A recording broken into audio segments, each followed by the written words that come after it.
vimekuwepo vidole, na huwa wanasema kwa sababu jeshi bado ni chombo, hata katika zama hizi ambazo tunasema utumishi wa umma umekuwa politicized, bado imani ipo. Bado muda wako umekwisha.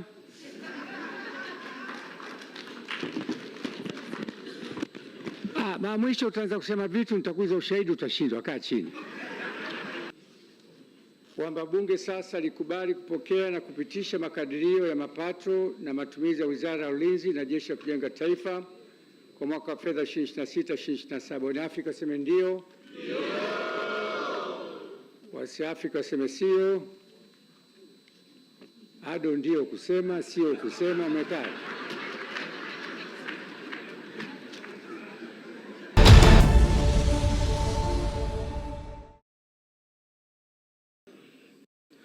Awali ya yote niseme kwamba ninafahamu kwamba mjadala wa Wizara ya Ulinzi sio mjadala wa kawaida. Ninafahamu ni mjadala nyeti wenye maslahi mapana kwa taifa. Kwa hiyo nitazungumza kwa ufupi na nitazungumza kwa mipaka inayohitajika.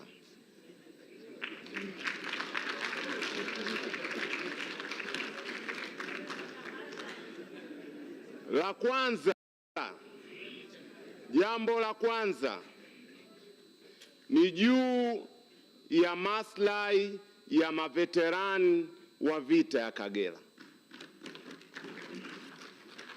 Mheshimiwa Spika, kama inavyofahamika na nimesoma answers za bunge lililopita, katika mwaka wa fedha huu tulionao, serikali ilitoa ahadi ndani ya bunge kupitia waziri aliyepita Dr. Tax kwamba kuanzia mwezi Julai maveterani wa vita ya Kagera ambao hawapati posho wataanza kulipwa rasmi posho na serikali.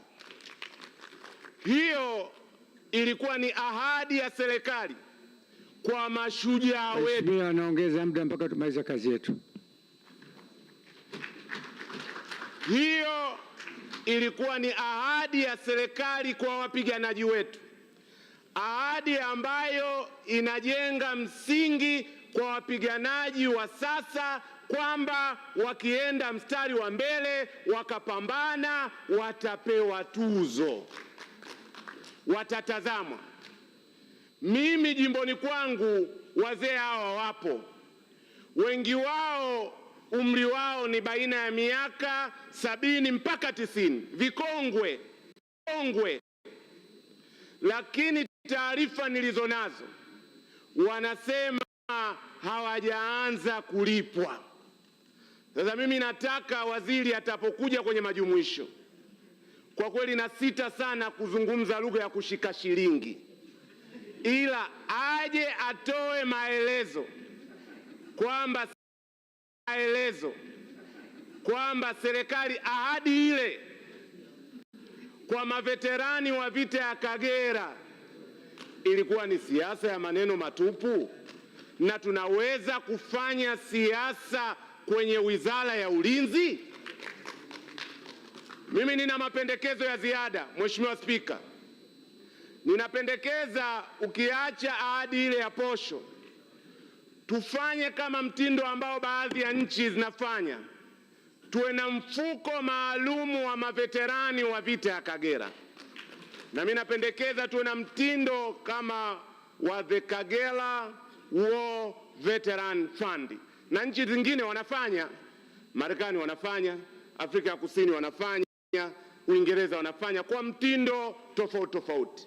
Na la pili, nakubaliana na ndugu Liwaka kwamba ni lazima tufanye sensa, sio sensa ya kubaini idadi yao tu, tuangalie na hali yao, wanaendeleaje wazee wetu hao waliopigana katika vita ya Kagera. La pili na la mwisho, Mheshimiwa Spika, jeshi la wananchi ni jeshi la ukombozi wa Afrika, ni jeshi la haki. Haikuwa kwa bahati mbaya jeshi hili lilipokelewa Uganda kwa shangwe. Haikuwa kwa bahati mbaya, jeshi hili lilipokelewa Kariakoo kwa shangwe. Haikuwa kwa bahati mbaya, Oktoba kwa yale yaliyotokea, jeshi hili lilipokelewa kwa shangwe. Natoa changamoto kwa jeshi. Kuna kitu kimoja wakilinde kwa nguvu zote. Kitu hiko ndio roho ya thamani yao. Jeshi lijitenge na siasa. Hiko ndio kitu kilinde kwa nguvu zote. Hivi karibuni vimekuwepo kwamba Bunge sasa likubali kupokea na kupitisha makadirio ya mapato na matumizi ya Wizara ya Ulinzi na Jeshi la Kujenga Taifa kwa mwaka wa fedha 2026/2027. Wanaafrika waseme ndio. Ndio. Wasiafrika waseme sio. Ado ndio kusema, sio kusema. Umekaa.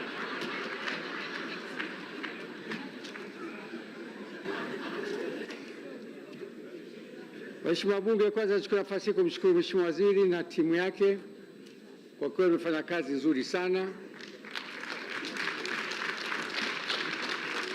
Tunapongeza vyombo vyetu ambavyo vinaongozwa na CDF, Chief of Defence Forces, na timu yake JKT kwa kazi nzuri mnaifanya. Mnastahili kupigwa saluti.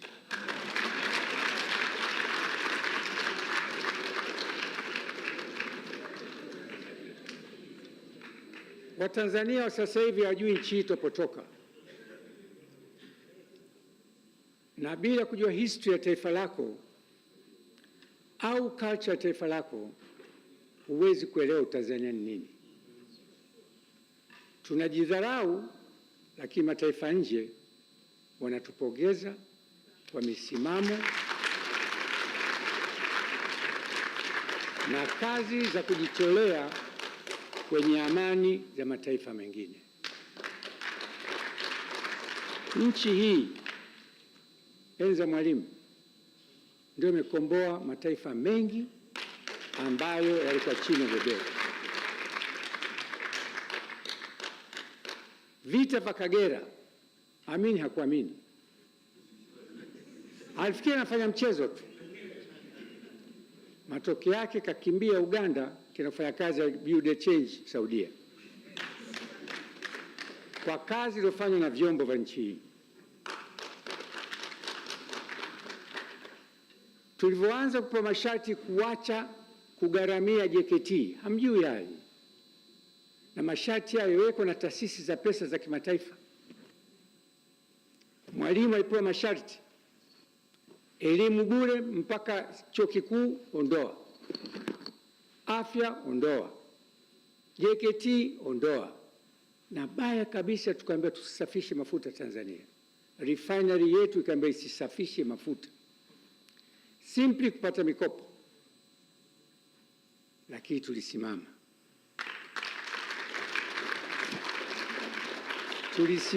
Tulikuwa na Tanzania wazalendo, lakini tulikuwa na jeshi la wananchi ambalo liko na uzalendo.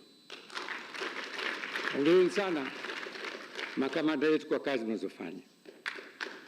Na mpaka leo katika ukanda huu ndio chombo kinachoaminiwa kusimamia amani kwenye mataifa mengine, na haya yanatokana na usimamizi wa viongozi waliopita kuanzia Mwalimu, Mzee Mwinyi, Mkapa, Kikwete, Magufuli na sasa tunaye Mama Samia. Kwa hiyo Tanzania mwe proud kwa na nchi inatambulika kimataifa. Tuendelee kupendana, tuendelee kushikamana, tuna taifa moja tu. Na ndio maana juzi mlisikia kuna kiongozi mmoja anakuja Tanzania kwa balozi, sitaki kumtaja. Alikuwa anahojiwa nchini mwao na akasema Tanzania is a strategic partner. Kwa mambo mengi, walivyotaka kujenga bandari ya Bagamoyo, hoja haikuwa biashara tu. Hoja ilikuwa kusaidia vile nchi za magharibi ya Afrika, Kongo na maeneo mengine. Meli ikitoka bandari ya Tanzania kwenda West Coast ya DRC ni siku 18, kwa treni siku 3. That was the idea, lakini tumeikosa ile fursa. Ndio mipango ya Mungu. Tuendelee kushikamana, tuimarike kiuchumi, na jeshi hili linapewa kipaumbele, na ndio maana mtu mwenye hoja, mbunge, fursa yake ni kwenye kamati. Anakwenda kwenye kamati, anajenga hoja yake, anajibiwa na vyombo viko pale, na mwenyekiti wa kamati yuko pale, wajumbe wa kamati wako pale. Funding za ziada za chombo hichi sio lazima zitoke zisemwe hapa.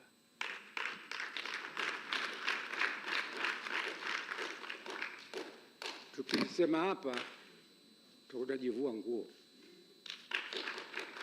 na mambo ya ulinzi hataki masihara. Kwa hiyo Rais Samia yuko very serious na kuhakikisha vyombo hivi vinapata huduma zinazostahili. Ziko changamoto, sio kwetu tu, duniani kote, hata majeshi makubwa changamoto hazikosekani. As long as tunaishi, changamoto zipo, lakini where there's a challenge, that's where the way is. Kwa hiyo nashukuru sana, nashukuru sana CDF na timu yako JKT kwa uzalendo wenu, lakini kwa kazi kubwa mnefanya kwenye nchi yetu. Mimi niko na fursa kukaa kwenye kamati kwa miaka 16.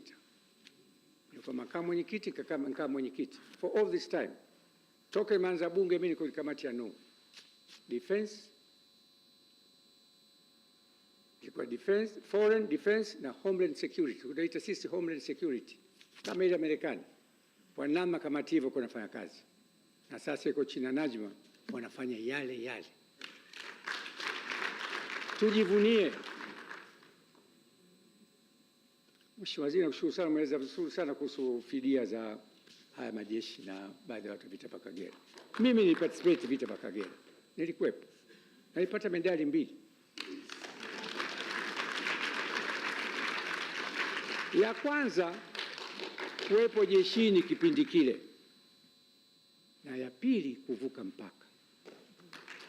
Sasa mimi sikuvuka mpaka kwa majeshi ya miguu, mimi vuka mpaka kwa juu, kwa anga.